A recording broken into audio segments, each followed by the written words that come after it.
Good afternoon, everybody. I hope you had a lovely lunch, and boy, oh boy, do you all look great from down here.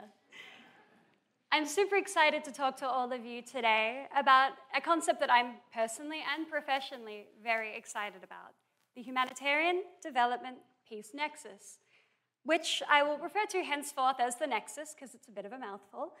And although definitions of the Nexus can differ, my research argues that we should be thinking about it as a systems transformation model that can be used to converge key principles, practices, and objectives from the humanitarian, development, and peace-building sectors as a way of improving our inclusivity, our efficiency, and our impact. Simply put, we can think about the Nexus as a way to re-emphasize and refocus on our commitment to leave no one behind and reach the furthest behind first. But first, a little bit about me. Hi, I'm Scarlett. I'm a gender-based violence specialist from Australia, and my career has spanned the United Nations system and civil society consulting. I applied to the Rotary Peace Fellowship because I wanted to cultivate an in-depth understanding of the Nexus, and I'm very proud to be the first Rotary Peace Fellow ever from District 9910. But what is the Nexus? As you can see, it wasn't super popular when it first emerged in 2016. It was considered a little bit of an abstract concept. And in many ways, the Nexus is still forging a path towards conceptual maturity.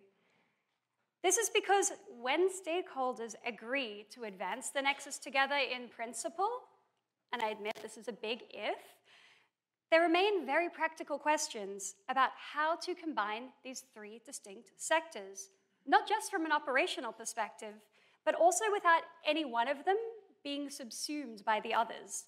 So I decided to make this abstract concept tangible by building an operational framework for the Humanitarian Development Peace Nexus. Piece of cake, right? But why has the Nexus emerged at all? Well, we're currently living in a volatile world where everything is happening all at once, and regrettably, oftentimes in the same context. Fragility is on the rise. We're experiencing a greater amount of conflict and more severity of it. We've been affected by a global pandemic. We're experiencing longer and longer protracted crises. And as a through line across all of these issues, we're experiencing profound gender inequality, which is making women and girls significantly more vulnerable than men to die or be injured during a disaster, as much as 14 times, if you can believe it. So, how is it that the international system currently works in this changing world? This is the way it's meant to be. We're supposed to have distinct sectors with their own architecture, their own ways of working, even their own professional principles. Now, at the moment, unfortunately, there's porousness because these contexts are changing so much that actors are having to adapt to make sure that they're responsive. So I want you to use your imagination and think about how, in a war zone, if humanitarians are racing in to treat the wounded, what happens if that inadvertently undermines the peace negotiation process? What about if sustainable development programs are used as a tool to legitimize governments that have assumed their power through violent means? And if I can draw your attention to this beautiful, muddy Rorschach blot in the middle, I ask you to imagine then if on top of all of that, what if humanitarians in a protracted crisis setting had been managing hospitals or schools for years on end because technically the crisis is ongoing, but then the state is kind of seeing that as an excuse to not conduct their own sustainable development programming, even though that's their responsibility? What we get is chaos! Just kidding, sort of. In essence, the established ways of working might work for a while, but they will eventually become incompatible with the changing landscape. And if we're too entrenched in our established ways of working, then we're not always making the causal links that will enable us to be proactive rather than reactive. As a result, not only are we less effective, we might even inadvertently undermine our own goals. Suddenly, the actors who are there, who are supposed to be helping, are actually compounding the harm. So what do we do to engage with this increasing complexity in a way that doesn't create more problems? Well, I'm biased. I say it's the Humanitarian Development Peace Nexus.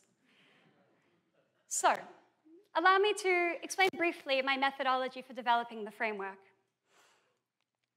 I have the benefit of being a student of global studies at the University of North Carolina, and I've benefited from the interdisciplinary nature of this amazing program. I was able to draw from policies, documents, strategies from many different disciplines, particularly looking at United Nations reform as a power leader in this space, to understand exactly what the solutions are supposed to be and where the gaps might be.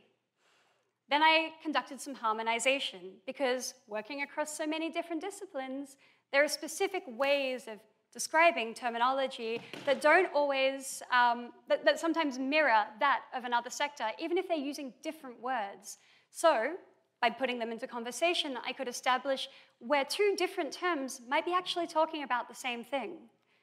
And then I conducted a gap analysis, where I compared key policy recommendations and existing practices against what we're actually doing, and see, okay, where is the juncture where we can bridge this with innovative solutions? Now, I'm a gender-based violence specialist by profession, and I'm extremely enthusiastic about my work. And what quickly became apparent to me when I started to dig deep into what is this nexus is that there is so much that gender-based violence does that already aligns with the nexus, even when we don't explicitly use that language. Patterns of gender-based violence and other forms of endemic violence can reveal the fault lines of a society that are later exacerbated in emergencies. What I also found in the literature was that there wasn't really a lot that explored that intersection between gender-based violence and the nexus. And that was disappointing, but not surprising, because for some reason, gender-based violence, even though, as GBK alluded to earlier, 50% of the population, give or take, gender-based violence is still considered a very niche issue, even though it exists in every country in the world. And so by putting these principles and practices in conversation, I found that there was a high level of transferability between what is already happening in the gender-based violence sector and the general principles of the nexus. This means that the nexus doesn't have to build something out of nothing. It just needs to leverage what already works and identify the gaps where innovation can provide us with the answers for how the system should be transformed. In so doing, the nexus can enable the GBV sector to be recognized as an invaluable source of knowledge, and also to facilitate innovation in the gender-based violence elimination work. Now, this is a very simplified diagram, but the way I encourage you to think about the nexus is like this. It is an operational framework for systems transformation.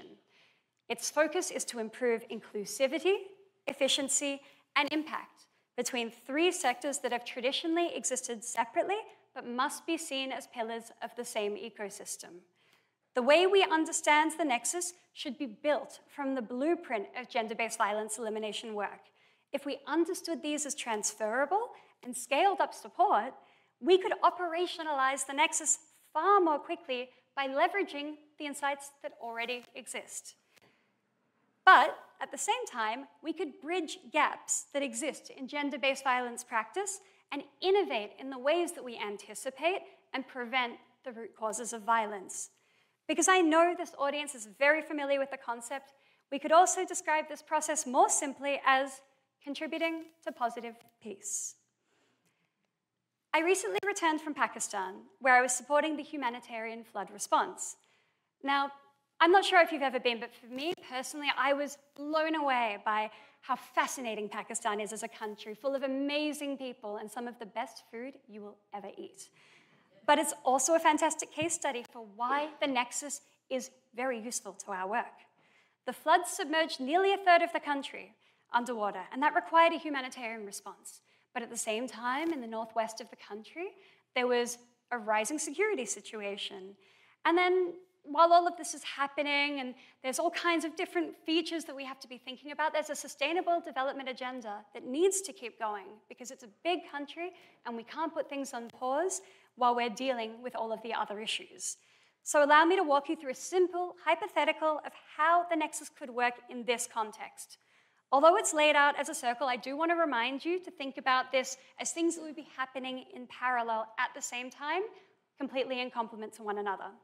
So, sustainable development would be able to capitalize upon the expertise of survivors of violence to understand the root causes of violence that exist in different communities. That would allow us to not do a simplistic, technocratic solution, but to build innovative and responsive long-term sustainable development programming. From peace building, we would leverage conflict-sensitive approaches that then get adapted, not just to look at large-scale violence, but also at small-scale violence, which would center gender-based violence and other forms of endemic violence.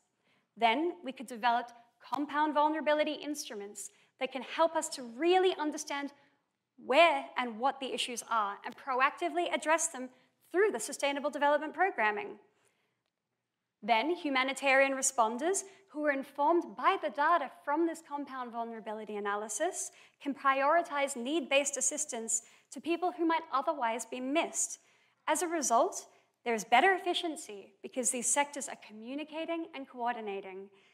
We have improved inclusivity because we are focused on reducing the vulnerability of society's most marginalized people who might be left behind by standardized approaches. And we're achieving greater impact because we're engaging with complexity to make sure that we leave nobody behind and that we reach the furthest behind first.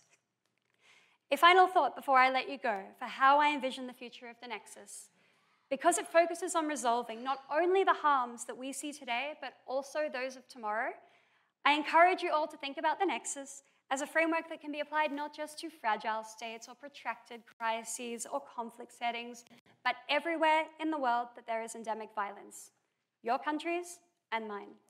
After all, we may never know what the future will bring, but this way we can be ready for anything. Thank you.